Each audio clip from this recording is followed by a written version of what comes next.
Thank you very much, Mr. Chairman. Thank you for being here. Each of you is welcome to come back to or to visit Chicago, which I'm honored to represent, where you will find many people from your homeland, and you will find many great restaurants. Estonia, not so sure, but for the rest, I guarantee it. It'd be well worth the journey, and we'd be honored to have you visit. So 3 weeks ago, we had our first break, and I decided to visit Warsaw, Vilnius, and Kyiv for the very reason that we're meeting today, because I knew there was anxiety and concern about the future of NATO and the future relationship between the United States and your countries. And it was a good visit. There were many things I came home with, having met with President Poroshenko, having met with President Griffiths, and with the leaders in Poland as well as so many other countries. But I remember one comment particularly from 4 days in travel. The man's name was Zbigniew Pizarski. He works for the Kazimierz Pulaski Foundation. We had dinner in Warsaw, and he asked me a question, which goes to the point of the opening made by the chairman. He said, "We are wondering, if the United States does not take the Russian invasion into your election seriously, will you take the Russian invasion into Poland seriously?" Thought about that question. I thought about it ever since. And I want to salute the chairman here, who has been one of the few who's been willing to step up and speak out about how this outrage of the cyber attack by the Russians into the American election should not go unnoticed and certainly should be responded to. That is a starting point to our credibility when it comes to our relationship with Russia. And I thank you, Mr. Chairman, for what you said earlier.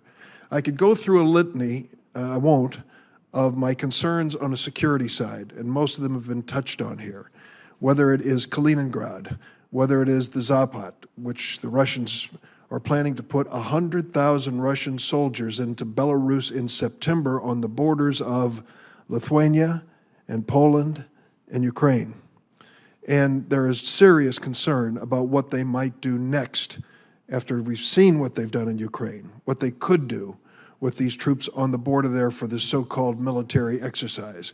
We are concerned about the hybrid war. I hadn't heard that term before, but I heard it throughout my visit.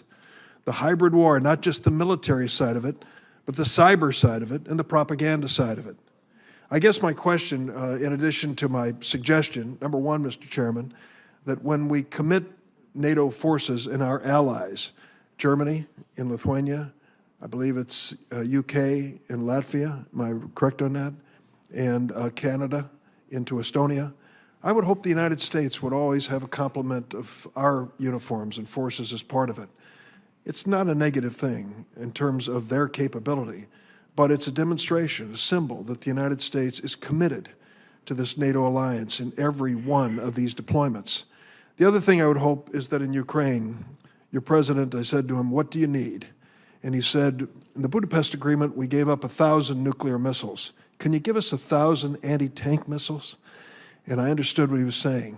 They need that for the protection of Ukraine and to stop any incursion of Russians into the rest of your country.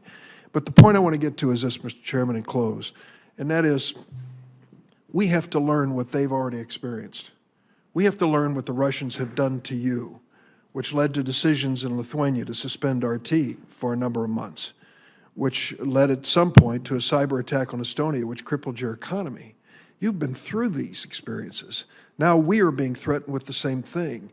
We can teach you many things about the military. You can teach us about these other aspects of the hybrid war and prepare us so that the next election is not another victim of Russian aggression. I know you've talked about this, and I won't dwell on it any further because I know Senator Van Hollen would like to ask questions too. But I thank you all for coming. We value your friendship. We value this alliance. It is strong, bipartisan strong in Congress. Thank you.